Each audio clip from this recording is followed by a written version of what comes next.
Hello my darlings, and welcome back to Kale's Travails, coming at you today from Ponte Ulla, I think. Right next to the Rio Ulla, which is beautiful. So today, third to last day, I only have 2 days left.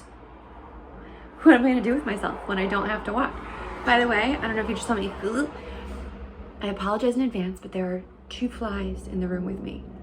The window's open because it's flippin' beautiful out, and I have this view, which maybe I'll try to show you. I don't know how that's going, but beautiful. I apologize in advance if that was horrible. Beautiful view, windows open, and out of the entire flippin' world, literally, they've got the world, these 2 flies want to be in here with me, and they keep landing on me, and it gives me the heebie-jeebies. So I apologize if I'm like the whole time. Anyway, this morning I woke up. I left. Earlier in the Camino, I would leave each day around 7:20. But now that 1, the sun's rising a little bit later, it's almost a month later, and 2, I don't have as far to go. I tend to leave more around 8, which I like. I'm still catching sunrise. I really, really like sunrises, so who knows? Maybe I'll try to catch them when I go back home. We'll see how that goes. So I left, started walking, navigated my way out of town, which it turns out there actually wasn't a whole lot of town before you were already off on side roads. Today I was expecting, the general topography was very much downhill, right? So from where I started to where I ended was a big, big downhill. There were a lot of ups in there though. So I was only probably about 2 kilometers in. I had seen some of my lovely sunrise colors when I met another dog. This one was black and white again. It had 1 brown eye and 1 blue eye. By the way, right before I saw this dog, I saw a goat, but not in like a pen, a yard, a fenced in area, a field. There was just a goat next to the road, and I kind of looked at it, and it saw me, and it scampered away, and then it went by another goat. So there were just 2 goats chilling, and I couldn't help but feel that was not correct. But I didn't know what to do. Would you just go knock on some random door and be like, there are 2 goats out here. Is that appropriate? Maybe those goats usually do whatever the hell they want. I don't know. Anyway, so then I turned and I saw this dog. Now the dog was like posturing a little bit, and I couldn't tell if it was aggressive behavior or fearful behavior. So I approached it very gently because I was hoping it would just kind of let me pass. But then it started like running away from me and running back to me, and running away from me and running back to me. And then it started following me.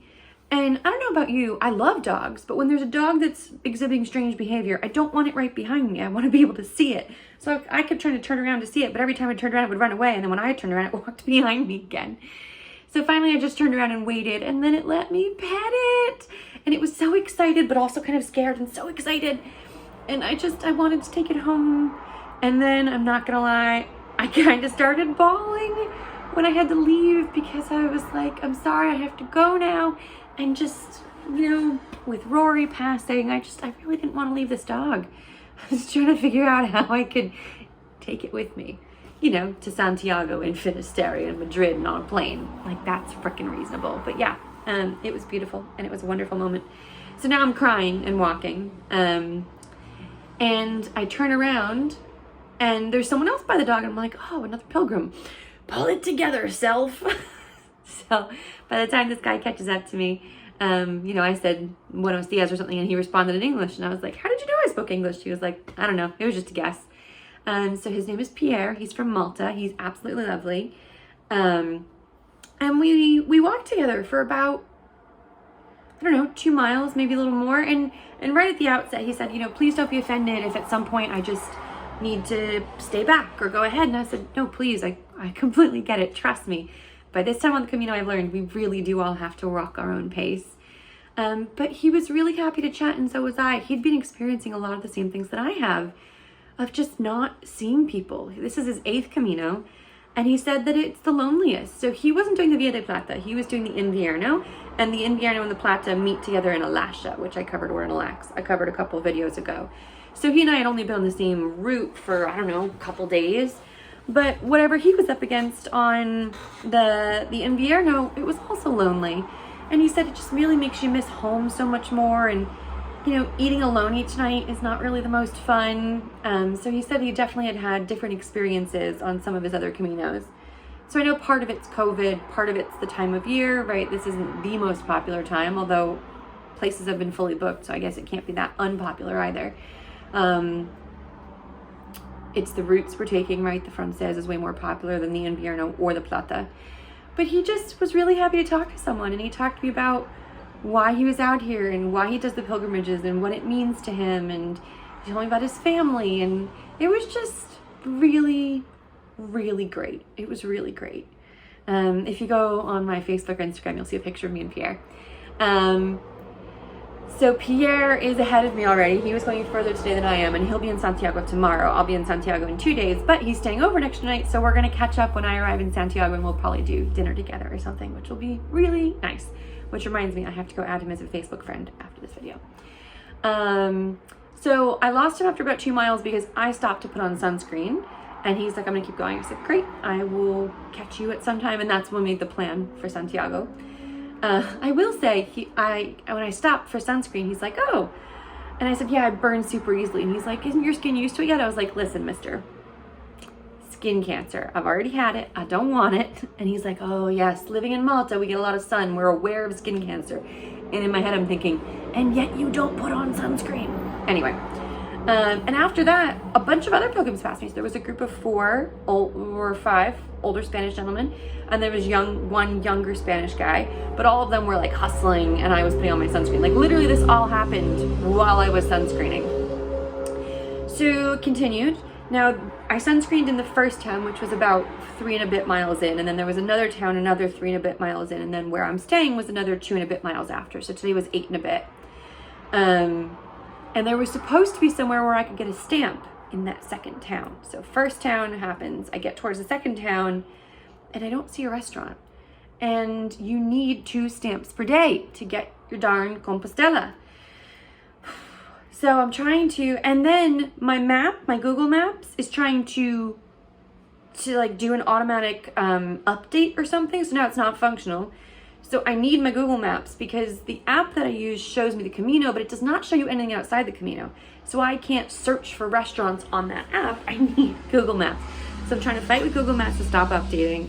I ran into some people and I asked them like, hey, is there a cafe nearby, a bar? And they were like, ooh, not really.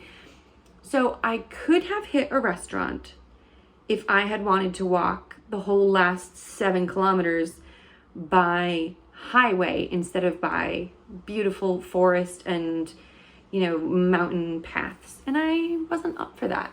So I was just really hopeful that somehow here in Ponte Ulla I would get 2. I don't even know if it counts if you get 2 from the same town or not. I guess we'll find out when I get there. But it's funny because I was trying to come up last night with topics to think about over the next 3 days of like, what do I really want to, what have I learned? What do I want to talk about? And believe it or not, today's topic was doing it my own way and being comfortable just saying this is what I need and this is how I need to do this. And so, you know, between everyone else that I spoke to today is going to either Altairo or Desairo, and I'm the only one going to Ponte Ulla. So if I had really craved that company, I could have kept going, but I knew that I was a little bit sore. Today I had a wicked downhill that almost killed me. Not literally, it was very challenging for my joints. Downhills are a beast. This was like for 2 straight kilometers, which is a little over a mile. So I said no to that. And then there was this issue of walking on the highway versus walking in the forest. And why would I want to walk on a highway? It's my last 3 days. I want forests. Not only that, today I actually had a coniferous forest. After deciduous all the time, it was really nice to have a coniferous forest, which was cool. Also, I don't think I've mentioned it before, but some of the smells on these walks are amazing. A lot of the paths have just wild mint growing. So if you have to step off a path to let a car go past, you end up stepping in mint, and the smell just wafts all around you. And for some reason, they've planted groves of what I'm pretty sure is eucalyptus. And so you'll walk past a eucalyptus grove and you can just smell this heavenly fresh scent. There was some of that today, which is why I remembered. It's incredible. So walked through the forest, did not get the stamp. Now, I started a downhill, and I was like, ooh, this is the downhill into Ponte Ulla. And I started taking pictures of what I thought was the valley I was going into. I went into a different valley entirely, but those pictures, oh my God, that people have these views every day is outrageous. So I was like, oh, this downhill's not so bad. And then the downhill actually started, and it was so bad. I was taking like toddler steps because it was just so rough. It was so rough on the body that I was like, tiny steps, tiny steps. Dear God, ankles don't get out. Please don't slip on gravel. Please don't like kill yourself in any manner. Luckily, I did not kill myself in any manner. It was perfectly manageable, but really, really rough on all my my below the knee injuries. So I got here, and in the main part of town, there are 3 bars. All of them were closed. There's a tourist center where I could have gotten a stamp, closed. Some people are on vacation. Some was just the time of day. Some, I don't know what the heck's going on. Everything's closed. I couldn't find a stamp. So I get to where I am now, which was the last place in town I could stay, by the way, because the places to sleep were also closed. And I pull up, and instead of immediately asking for a room, I just go to the restaurant part of here, and I had a snack, and I had a drink, and I had a think.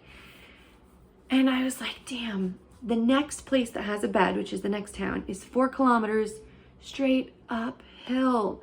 That huge, terrifying downhill I just did, I have to do its brother tomorrow, because I'm literally at the bottom of this super deep V valley, and you go down one side and out and up the other. And I didn't wanna, but I want my 2 stamps, and I want my stupid Compostela. I know it doesn't matter, but I want it. But going back to that, doing this your own way, I said my bodily well-being is more important than a stamp on a book, which may or may not get me a certificate of completion, so screw it. So I asked the bar, hey, I'm gonna stay here tonight. I would like to get 2 stamps. Do you have any recommendations? They're like, the tourist office. I was like, it's closed.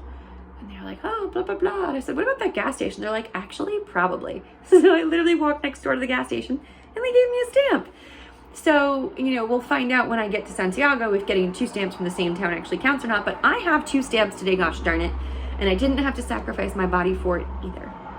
So after that, came upstairs, showered, and I've been chilling. I have this beautiful view.